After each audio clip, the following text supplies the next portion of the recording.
So, what exactly is your character? I mean, have you ever really stopped to think about why you interact with the world in the specific way that you do? Well, today we're going to dive deep into the work of psychoanalyst Erich Fromm. He came up with this really fascinating framework for understanding our fundamental character.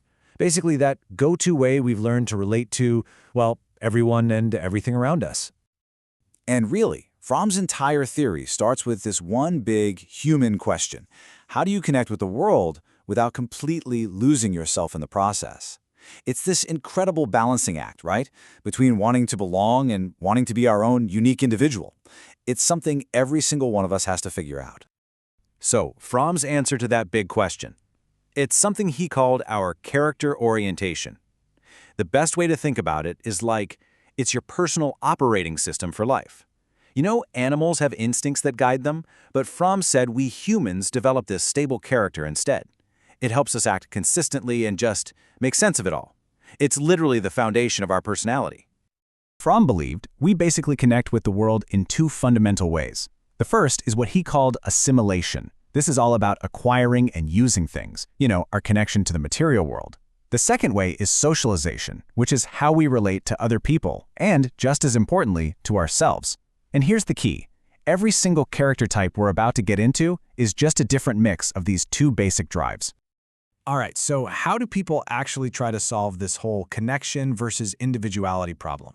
Well, Fromm pointed out 4 really common strategies that he called the non-productive orientations.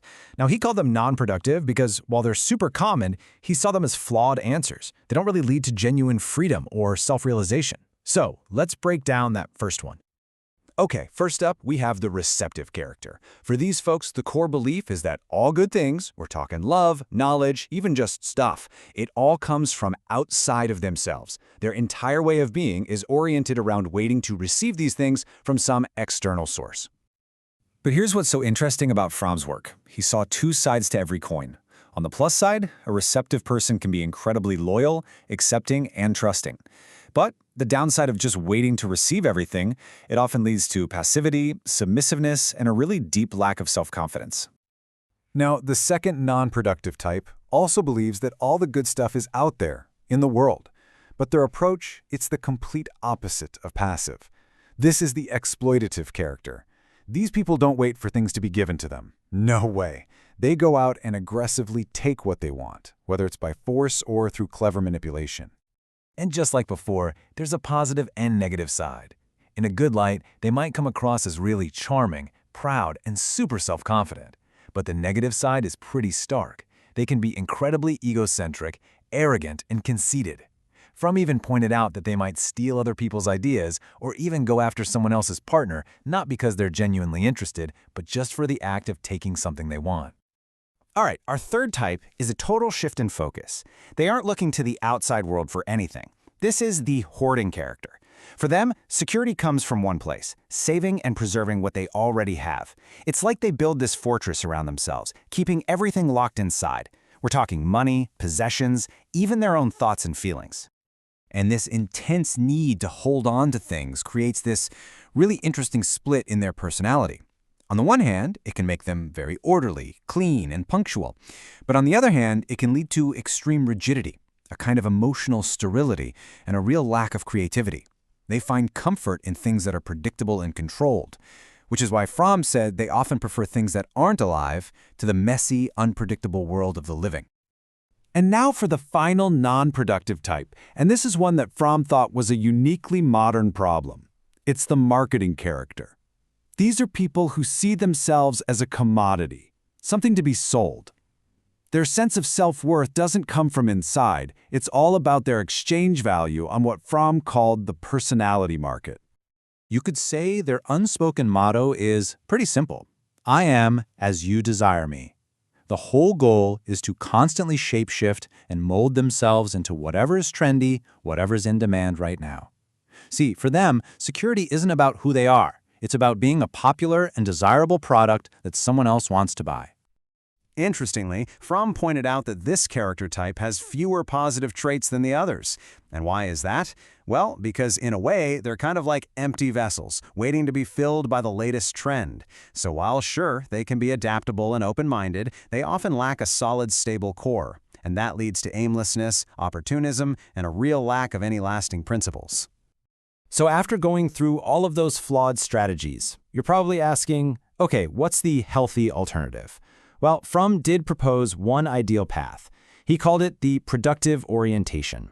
And this is his ultimate answer for how to live a full, free, and truly self-realized life.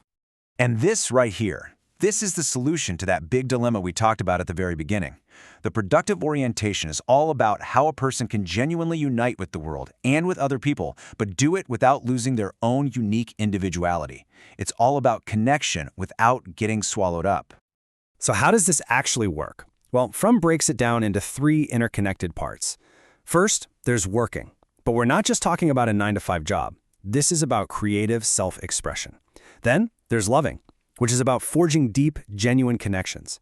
And finally, there's reasoning, thinking clearly and having a real, concerned interest in the world around you.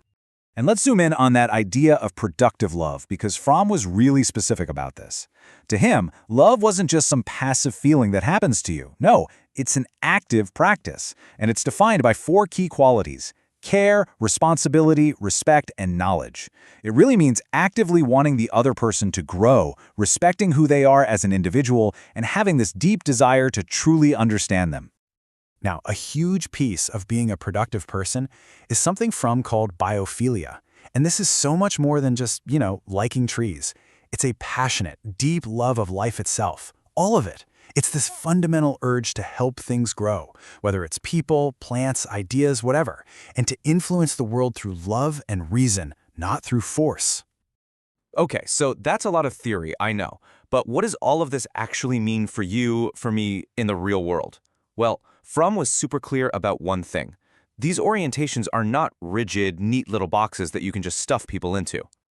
And this is maybe the most important takeaway of this whole thing.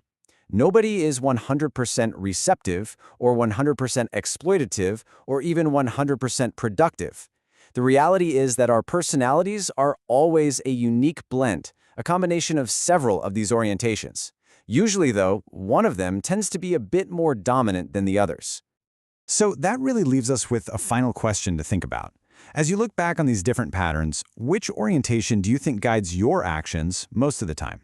And maybe even more importantly, is that main way you relate to the world actually helping you grow, helping you connect, and helping you become the person you really want to be?